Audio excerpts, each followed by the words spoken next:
قدیم مصر کی سرزمین پر ایک طاقتور بادشاہ حکومت کرتا تھا جسے تاریخ میں فرعون کہا جاتا ہے۔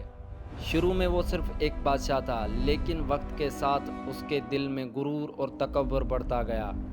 وہ اپنی طاقت کو سب کچھ سمجھنے لگا، یہاں تک کہ اس نے خود کو رب کہلانا شروع کر دیا تھا۔ فرعون اتنا ظالم بن چکا تھا کہ اس نے اپنی قوم کو غلام بنا لیا اور بنی اسرائیل پر سخت ظلم کرنے لگا۔ لوگ خوف کے سائے میں رہنے لگے اور کسی کو بھی بولنے کی اجازت نہیں تھی۔ میرا حکم سب سے بڑا ہے۔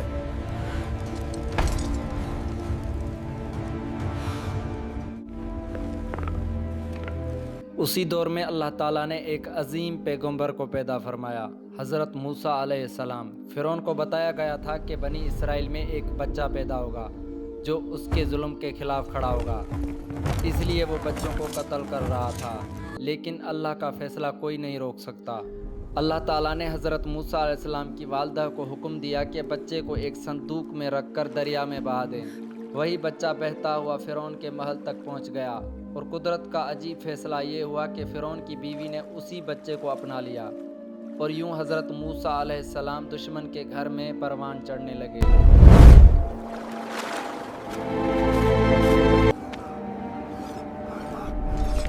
ظلم کا خاتمہ ہونا چاہیے، لیکن فرعون کے نظام میں سچ بولنا جرم تھا۔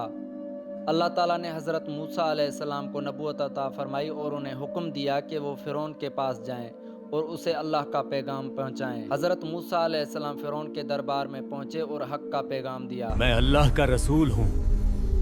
یہ جھوٹ ہے، یہ جھوٹ ہے۔ لیکن غرور ہمیشہ سچ قبول نہیں کرتا۔ اللہ تعالیٰ نے حضرت موسیٰ علیہ السلام کو نشانی عطا فرمائی، ان کی لاٹھی سانپ بن جاتی اور ان کا ہاتھ روشن ہو جاتا۔ فرعون کے جادوگر یہ دیکھ کر سچ پہچان گئے اور وہ اللہ کے سامنے جھک گئے۔ فرعون کو بار بار سمجھایا گیا، لیکن اس کا غرور اسے حق قبول کرنے نہیں دے رہا تھا۔ اب عذاب کا وقت قریب آ چکا تھا۔ حضرت موسیٰ علیہ السلام اپنی قوم کو لے کر نکلے۔ فرعون اپنی فوج کے ساتھ ان کے پیچھے آیا۔ جب وہ سمندر کے کنارے پہنچے تو اللہ کے حکم سے سمندر 2 حصوں میں تقسیم ہو گیا۔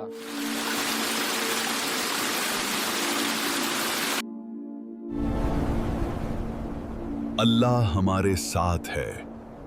فرعون اور اس کی فوج سمندر میں داخل ہوئی اور پھر پانی دوبارہ مل گیا، اور اس طرح غرور کرنے والا بادشاہ ہمیشہ کے لیے ختم ہو گیا۔ یہ واقعہ ہمیں یہ سبق دیتا ہے کہ جب ظلم اپنی انتہا کو پہنچ جاتا ہے تو اللہ کی مدد ضرور آتی ہے۔ طاقت، بادشاہت اور غرور چاہے کتنا ہی کیوں نہ بڑا ہو، وہ ہمیشہ باقی نہیں رہتا، لیکن ایمان، صبر اور سچائی ہمیشہ کامیاب ہوتی ہے۔ اللہ تعالیٰ اپنے نیک بندوں کو کبھی تنہا نہیں چھوڑتا اور حق کو آخر کار غالب کر دیتا ہے۔